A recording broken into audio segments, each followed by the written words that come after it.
Welcome to the Unshakable Hope Podcast, where real life intersects redeeming love. I'm Kelly Hall, and this is where we wrestle through faith questions such as how do I trust God's heart when his ways and delays are breaking mine? We'll hear from people just like you and me who have experienced God's faithfulness when life didn't unfold as they expected. My prayer is that God would renew our hope in his word and his love through these conversations.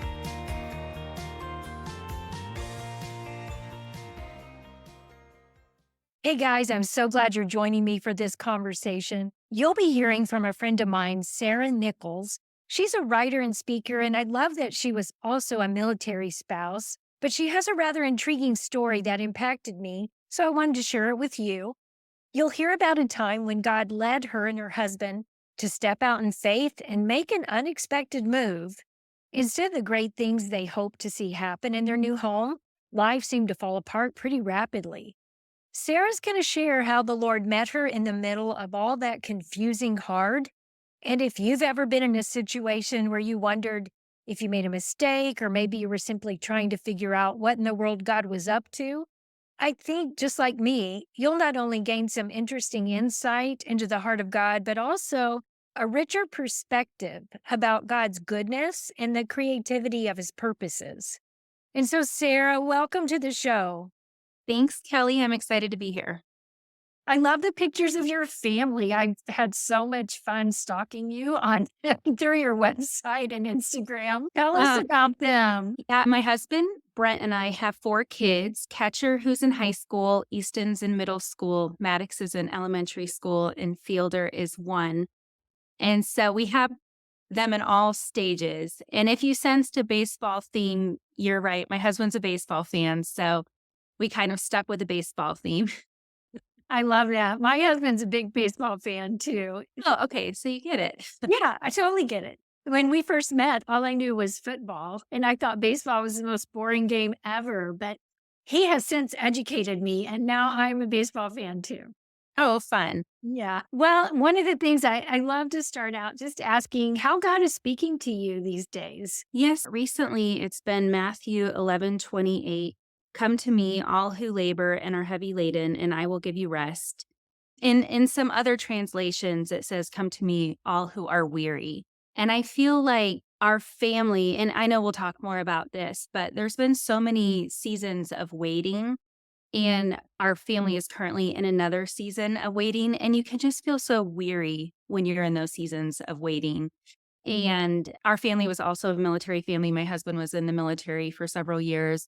And so you're used to that in the military. And I thought when we got out that would end. And we're waiting just as much as we were when we were active duty. Yeah, I feel such a kindred spirit with you because of the military connection and because of the seasons of waiting you've been in. I'm just right there with you. I know that sense of weariness, the struggle to navigate it. So that's what I really want to talk about. Also, I just want to say I love that scripture, Matthew 11. It's such a beautiful invitation to rest in Jesus who wants to lift our burdens. We can cast our burdens on him because he cares for us. So what a comfort that has been to probably both of us over the years. I was going to say, I wrote it down at the beginning of the year on a note card, and I've had it taped to my bathroom mirror. But then if I'm like off to pick up the kids from school and I'm feeling a little weary and I just need the reminder, I'll actually untape it and take it in the van with me. And it's been a comfort. I love that. Traveling verses. I have a few like that too, taped inside my pantry door, and I'll rip it off and take it with me somewhere. So I heard you tell this story on another podcast of how God led you to move to a particular place, and then it was really a hard time. And so I'd love for you just to set that up and walk us through some of that. Yeah. My husband had been in the Air Force for 11 years, and we had gone back and forth with would he retire? When was the right time to get out? And after a lot of prayer, we decided it was the right time. He was at the end of that contract where we were in Northern Virginia, and he could either sign another one or we could get out. So we decided it was time to get out. And I was really excited to come back home. And for us, that's Arizona, and plant roots. And so that was the plan. And we called our family and told them the good news. And Then just a couple of months before we were set to move, we started feeling like we were maybe supposed to be in Missouri. And it wasn't just one thing that led us to that. It was like this subtle nudge. And Missouri wasn't completely new to us. He had attended a year at the College of Ozarks when we were first married, which is in Branson, Missouri. So we were familiar with that area, but his degree was in marketing. And so we knew we would need to be near a bigger city. And so that meant Kansas City for us. And so we just prayed about it, and the more we did, we felt that was where we were supposed to go. So he flew out there and lined up some job interviews and did not come back to Virginia with a job, but we were already set to move and felt like God was calling us there. And so we took a step of faith and moved to Missouri with no job and no house and just a couple of paychecks that we had left coming from the military. Wow. That was a big step of faith. It's so weird because I don't really feel like I wouldn't consider myself a brave person. I don't like a ton of change despite having lived several years in the military. But it was like I couldn't deny that that was what we felt we were supposed to do. And I didn't know why, but I knew that I wanted to be faithful. Yeah. We've been in many seasons where what we were doing did not make sense to outsiders looking in. And so that was kind of hard. How did you handle your family at that time? You're moving without a job, you don't have a place to live, you have all these kids. Yeah. It's funny because I don't think that they gave us a hard time, but I think we automatically thought anyone we would tell would kind of think we're a little crazy.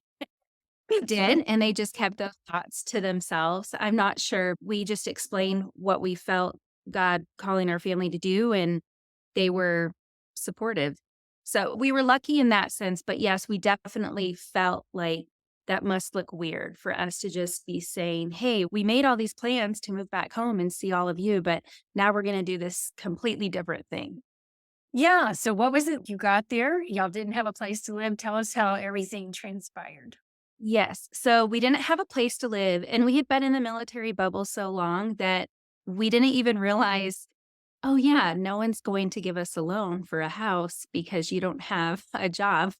So my husband booked us an Airbnb, and that was the first thing that kind of fell off. We pulled up to this Airbnb, and it didn't look too bad from the outside.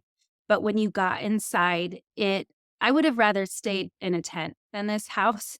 It it was dirty, and the water heater would go out while we were there, and the septic tank overflowed, and just several things with the house alone.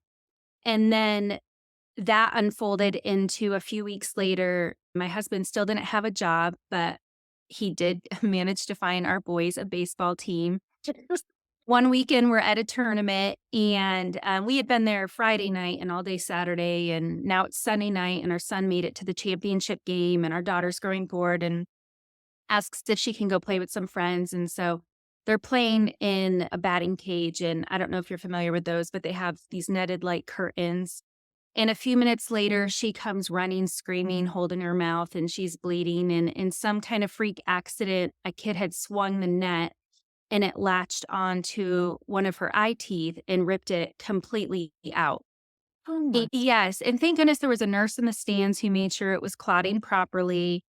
But it just seemed like it was one thing after the other. So it started with the Airbnb, and then it was this freak accident with my daughter, and then a month after that, she split her head open and required staples, and then after that, my son broke his wrist, and then he broke it again a few months later, and on top of that, we had 20 sicknesses and colds probably run through our house within the first year that we were there. And then my husband went camping with some friends one weekend, and they went to cut some wood for the fire one night, and he accidentally cut his foot with the axe, and he hit an artery, and thank goodness there was a paramedic at the campsite next door who was able to put a makeshift tourniquet on his leg. But there were a few hours that night where we thought that he could lose his leg or worse, his life. And so there were all these physical hardships that just happened over and over, one after the other. And then on top of that, I was emotionally suffering, like marriage felt harder than ever, parenting felt harder than ever, and I had never felt so broken, and I just remember thinking, "Why would God bring us here if all these things were gonna happen?" Yeah. Did you Yeah. did you have 3 kids at that time? Yes, at that time, we had 3, and Okay. our youngest was she had just started kindergarten. And so that was another layer on top of it. I had spent several years as a stay-at-home mom, and that was what I always wanted to do growing up, and then when she went off and started kindergarten, it also opened this, "Oh, what do I do now? What is my role and my purpose?" And so I was struggling within that area too and just really kind of felt lost. Well, and also every move is a transition, but the moves that were the hardest for us were when we moved to a place that wasn't a military community because you didn't have that comfort zone where you were surrounded with people that were in similar situations to you. And they understood when you're in the military, you start making friends in the first 5 minutes because you're only going to be there for 2 years. Yes, and we weren't near a military base, and at that point my husband had gotten out, and so you're right, there was a loneliness because we weren't near the familiarity of all the people that understood what we were going through. Yeah. So tell us, how long did it take before your husband found a job?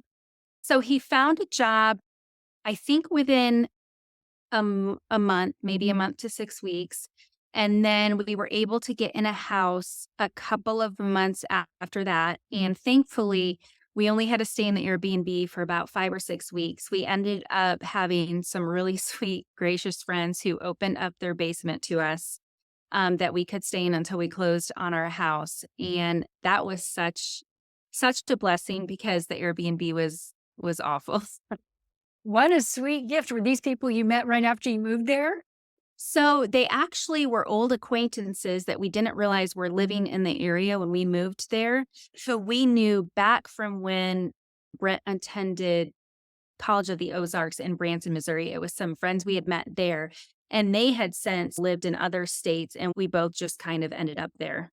Okay, so you still didn't really understand why you'd moved there, but I do want to just take a breath and acknowledge the enormous stresses and difficulties your family had dealt with in such a short, compacted time. It's so much. And I know there's even more you'll share, but thankfully, there did come a time when you began to understand a little bit more about God's purposes in this move.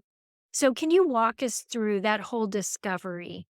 Yeah. So one day I was babysitting for a friend. She had come back to pick her kiddos up and she just asked me how our transition was going.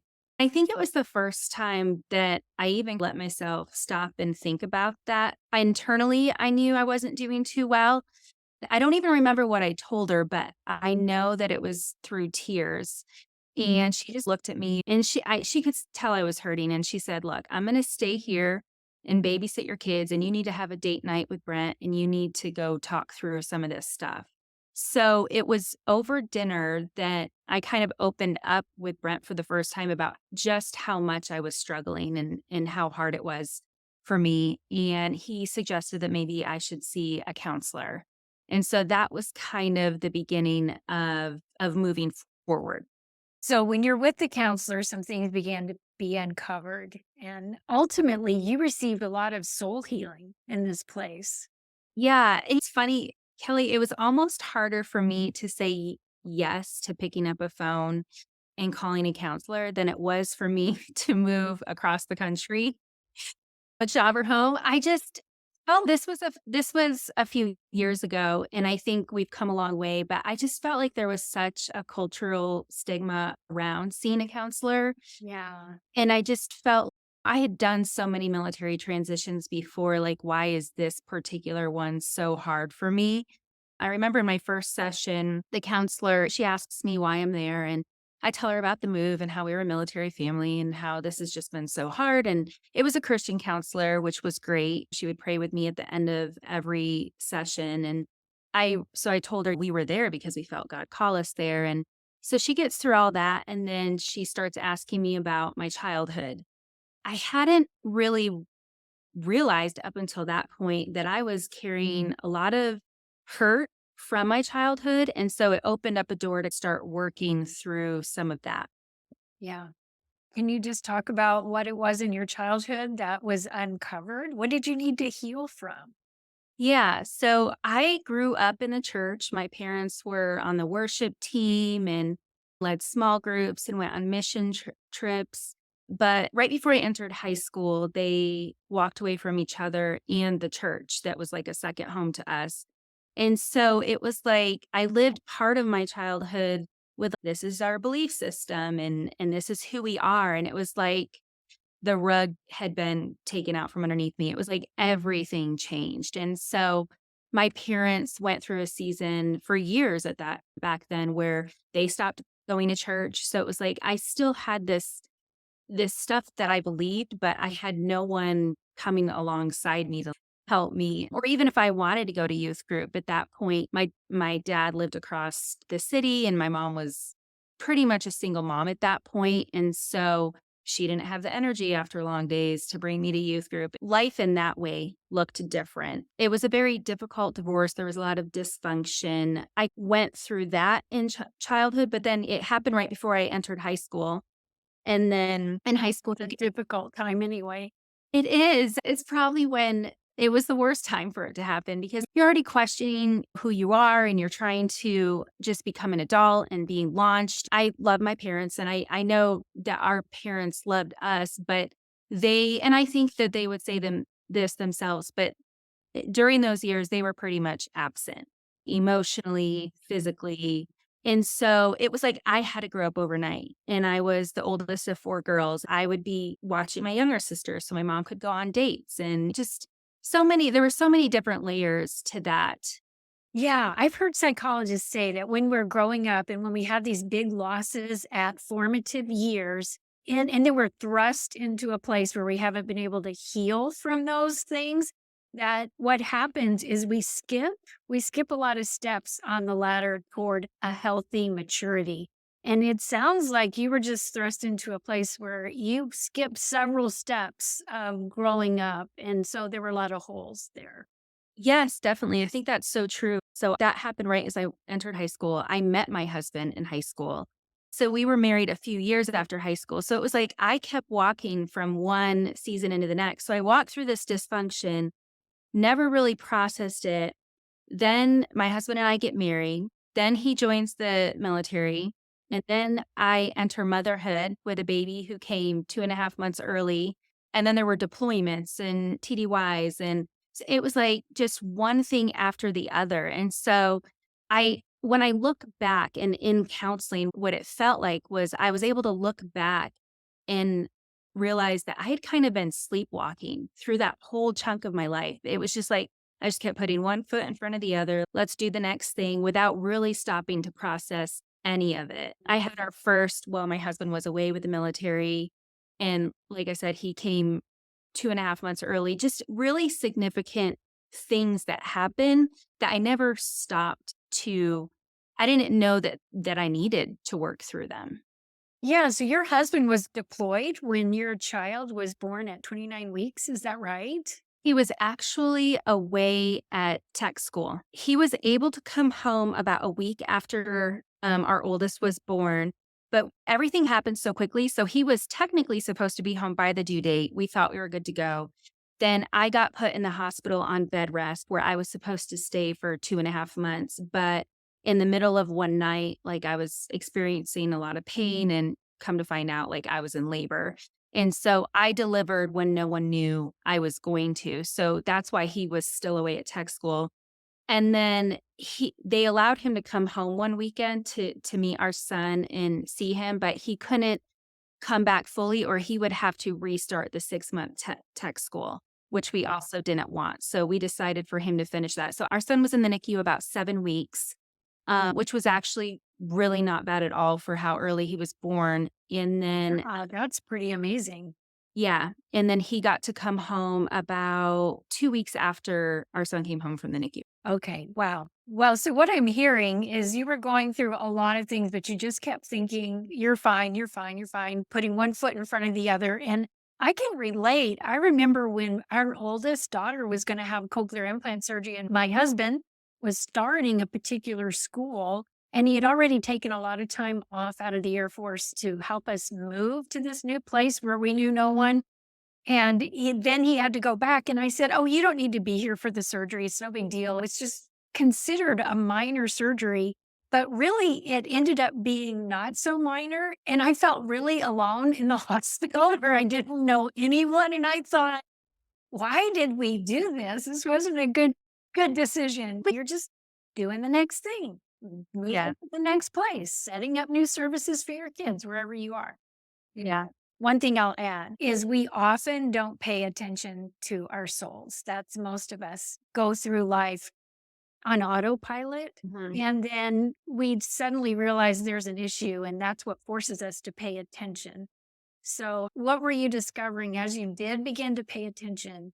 How did you process this, and what did you learn? Well, you mentioned the word soul, and that's funny because I remember at the beginning of my counseling journey, I was reading through I forget what verse this is, but it says, "Love the Lord your God with all your heart, mind, and soul." And I remember thinking, how can we love God with all of our soul if we are not emotionally healthy?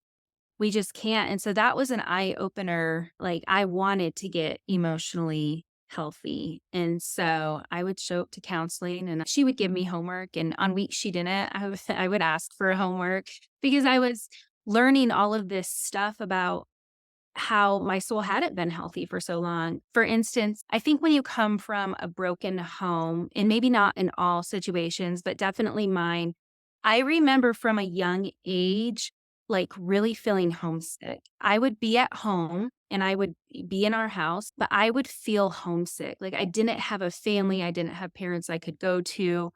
And so I think when I got married, I really put Brent on this pedestal that he shouldn't have been on, that it should have been God, but I didn't know that was my person. That was who I clung to.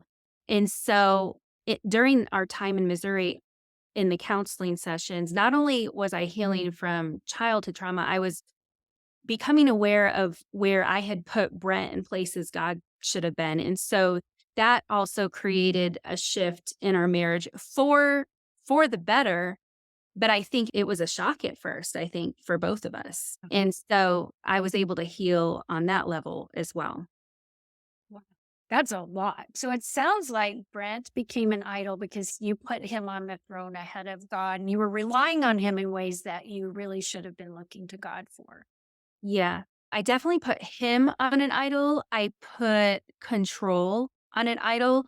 There's so much that you can't control. Yeah. You know, like I couldn't control my parents' divorce and I couldn't control in military life. So then the things that I could, I would really hold on to. And that was actually something I discovered in counseling too, because not only did I have a lot of change in childhood, but there were assignments where we were at a military base and so, because we weren't at a military base, while we would look for housing, there were different seasons we would end up in a hotel. I remember when we first moved to Virginia, we were in a hotel for weeks before we were able to find a place. And not just one hotel, because then that availability would run out and we'd have to move to hotels.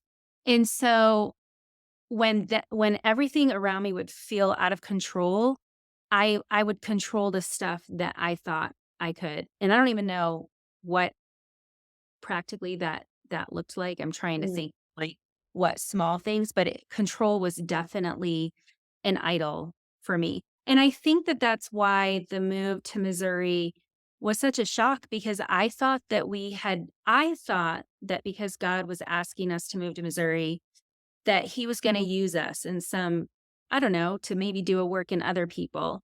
Yeah. And in reality, it turned out him doing a work in me. And so just slowly, I had to release control from everything. That's so huge. I remember once saying, I could tell God was on a rescue mission, but I was surprised to discover that the one he was rescuing was me. Yes. And what's funny is during that season, I was also reading a lot in Exodus, and I felt like I was an Israelite. I'm like, this is totally my season in the wilderness. And I learned so much about that in that kind of context, just thinking about how when God had Moses lead them out, then they can't find water for days. And then when they do, it's bitter. And I think that sometimes we think a rescue is going to look one way, but it looks completely different than we thought it was going to. Yeah, because things are being exposed and we're having to let go of things. So it's painful. Yeah. There's this beautiful verse that I turned to during a particular wilderness season in Hosea, and it said, God led them into the wilderness. Now, that really stood out to me. God led me here. This isn't a mistake. I didn't misunderstand him. This is where we are. It's not our fault. Just like it says the Spirit led Jesus into the wilderness for a time of testing, we were led, not a mistake. And then this verse, Hosea, who gets a verse from Hosea? I just think that's weird, but it's Hosea 2:14. God is speaking. I will allure them into the wilderness. I will speak tenderly to her, and then I will turn the valley of trouble into a door of hope. And that just meant so much to me. I felt the Lord's tenderness. You are with me. You are leading me through this, and you are speaking to me. And then you are turning my valley of trouble into a door of hope. I can look beyond this and expect hope. I can look for your goodness in this place of darkness. And it was very comforting as it just adjusted my perspective in a big way. Yes. Yes. That reminds me of another verse that kept coming up during that season, Isaiah 43:19. See, I am doing a new thing. Now it springs up. Do you not perceive it? I am making a way in the wilderness and streams in the wasteland. And that's really what I felt God doing for me in that time. I've talked about this with my husband, but I don't know if we would have never taken that step of faith and then things unfolded the way they did, and me end up in such a low place where I thought maybe I should talk to a counselor about some of this. I don't know if I would have ever ended up seeking a counselor on my own in working through or even recognizing that there was a lot of past trauma and stuff that I needed to work through, not only for me, for our family, but for me to see God in a different way. I felt so lost in that season. And he really reminded me of who I was and who he's always been. And that when I look back, don't get me wrong, I look back and I'm like, I wouldn't want to relive that. But Of course. there was also a sweetness to it because of that. Yeah. Yeah. What were the things that you know about God now that you didn't know then? And what did you discover about your identity now that you didn't know then? Yeah. I think that for so many years, I was very insecure and it gave me this confidence, but not like a confidence in myself, a confidence in him as my father and him as like what he has in store for us down the road. Really looking back, I was also able to see, even despite a lot of that childhood hard stuff, like I was able to see where he was with me then. And that was helpful, and I think looking back can help us do that. Absolutely. God was with you then. You were with me in that time of pain because a lot of times we feel abandoned and left. You already described feeling very lonely, even though you were in your own home. So that can see how that was very healing. There's a phrase Susie Larson often uses, which is something of what you described, godly confidence and humble dependence. It sounds like that's what God taught you. Yes, yes, for sure. Something that I've just been thinking about a lot lately. And when I look back, I'm like, this is actually true in so many different areas. But I have been learning that I have to let go of ideals because there's this idea of how I think something's going to look, whether how I think my childhood should have looked or how I thought marriage was going to look or parenting. And often it's different than what we think. But I think there's grace in that, or at least that's what I feel God showing me lately. And so I'm leaning into that. Yeah, letting go of ideals, letting go of a vision of normalcy, and just receiving God's grace in that place and believing that God is something beautiful rather than normal, something so much better than normal. I Yes. love that. Yeah. And God is still a redeemer. And he taught me that through that season. Actually, a few weeks ago, I was invited to speak to a MOPS group.